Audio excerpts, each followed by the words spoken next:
시작하기 전에 양해를 구합니다. 이번 영상은 법 규정을 말씀드리는 영상이기에 어렵고 지루하실 수도 있습니다.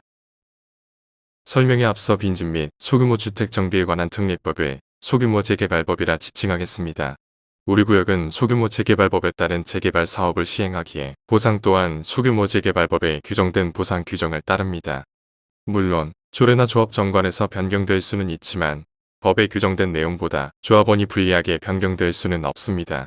따라서 앞으로 설명하는 내용은 최소한의 보상 규정입니다.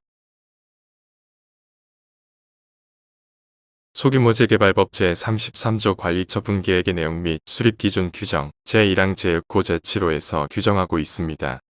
제6호 한 세대 또는 한 명이 하나 이상의 주택 또는 토지를 소유한 경우 1주택을 공급하고 같은 세대에 속하지 아니하는 2명 이상의 1주택 또는 1토지를 공유한 경우에는 1주택만 공급한다라고 규정되어 있습니다.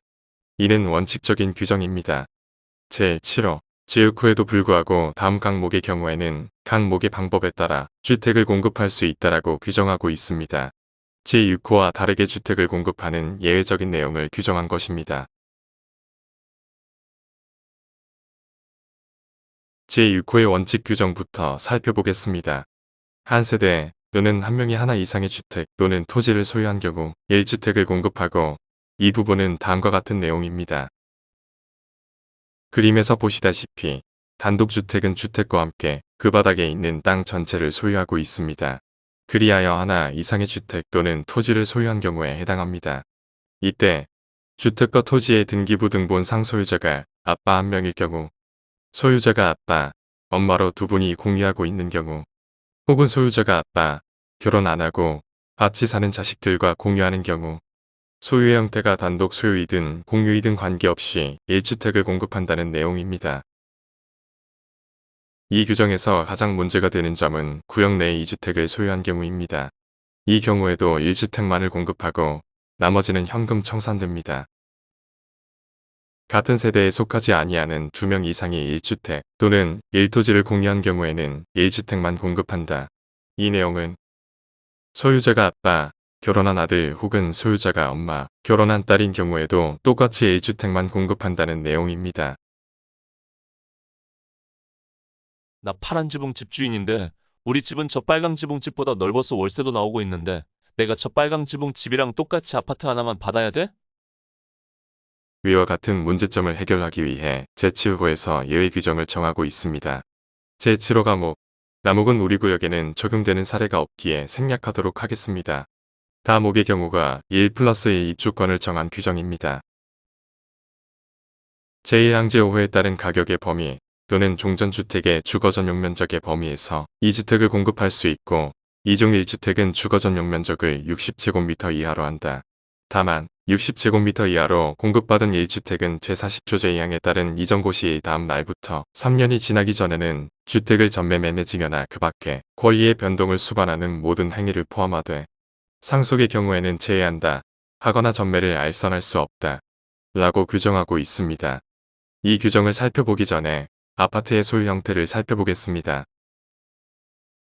아파트의 소유 형태는 전용 면적과 대지 지분으로 나뉩니다. 전용 면적은 아파트 등의 공동주택 소유자가 독점하여 사용하는 부분의 면적을 말하고 대지 지분은 아파트 전체 단지의 대지 면적을 가구수로 나눠 등기부에 표시되는 면적입니다. 공급 면적 34평형으로 표시된 경우 전용 면적 85제곱미터 약 25.4평이고 대지 지분은 27.2 약 7.8평형이고 공급 면적 24평형으로 표시된 경우 전용 면적이 60제곱미터 약 18.8평형이고 대지 지분은 19.2제곱미터 약 5.81평이 됩니다. 이때 전용 면적을 실평수 혹은 주거 전용 면적으로 표현되기도 합니다. 다시 규정으로 돌아가서 보면 이중 1주택은 주거 전용 면적을 60제곱미터 이하로 한다 라고 규정되어 있습니다. 따라서 플러스 1 입주권 대상은 공급 면적 24평형이 됩니다. 이러한 플러스 1 입주권을 받을 수 있는 조건을 살펴보도록 하겠습니다. 이 규정에서는 두 가지를 규정하고 있습니다. 하나는 제1항 제5호에 따른 가격의 범위에서 2주택을 공급할 수 있고 다른 하나는 종전주택의 주거 전용 면적의 범위에서 2주택을 공급할 수 있다고 합니다. 자세히 살펴보면 제1항 제5호에 따른 가격의 범위 이 내용은 건축 심의를 받은 날 기준 감정평가액이 분양받을 주택 2개의 금액보다 큰 경우를 말합니다. 예를 들어 조합원 분양가가 평당 1,300만원일 경우 34평형의 조합원 분양가가 4억 4,200만원, 24평형이 3억 1,200만원이 됩니다. 이때 현재 거주하고 있는 주택의 감정평가액이 7억 5,400만원이 넘을 경우 34평형과 24평형 두 가지의 입주권을 획득하실 수 있고 남은 금액은 현금 청산됩니다. 물론 24평형 두 개를 선택하실 수도 있습니다. 지금 거주하고 있는 주택의 감정평가액이 24평형 두 개의 금액 즉 6억 2,400만원이 넘을 경우에도 24평형 두 개를 분양받으실 수도 있습니다. 결론은 현재도 비싼 집을 투자했기에 두 채를 분양한다는 내용입니다. 종전주택의 주거 전용 면적의 범위란 현재 살고 있는 건물에서 주택으로 사용하고 있는 범위를 말합니다. 건축물 대장에서 확인하실 수 있습니다. 건축물 대장에는 다세대 주택, 단독주택, 주택 등으로 다양하게 표시되어 있습니다. 이 또한 예시를 보여드리겠습니다. 우리 구역 내에 301-35번지입니다.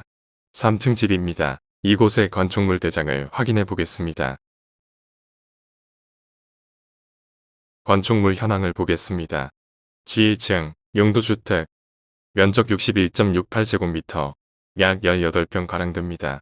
또한 1층, 용도주택 면적 61.68제곱미터, 2층 용도주택, 면적 61.68제곱미터로 되어 있습니다. 이를 다 더하면 185.04제곱미터로 현재 총 주거 전용 면적은 185.04제곱미터입니다. 이 범위 안에서 분양을 신청할 수 있습니다.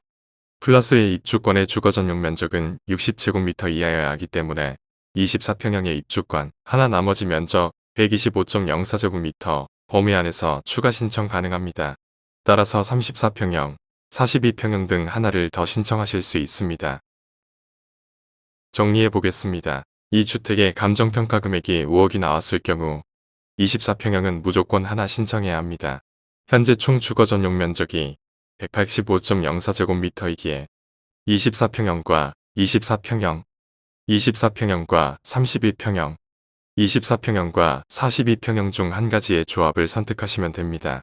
그러나 이 경우는 감정평가 금액이 큰 경우와 달리 추가 납부해야 할 상황이 생길 수 있습니다. 조합원 분양가가 1,300만원이라 가정하고 24평형과 32평형을 분양 신청한다고 가정해 보겠습니다.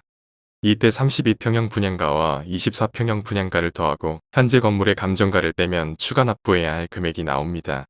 따라서 4억 4,200 더하기 3억 1,200을 한 후 5억을 빼면 2억 5,400만원을 납부할 시에 24평형과 32평형의 두 개의 분양권을 받으실 수 있습니다. 따라서 이 규정은 넓은 집을 투자했기에 입주권을 두 개를 공급하겠다는 규정이 됩니다.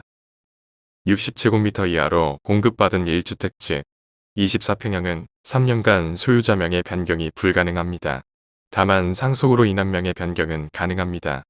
이상 보상에 관한 규정을 살펴봤습니다. 이해가 되지 않으시는 부분은 언제든지 문의 주시면 친절히 설명해 드리겠습니다. 감사합니다.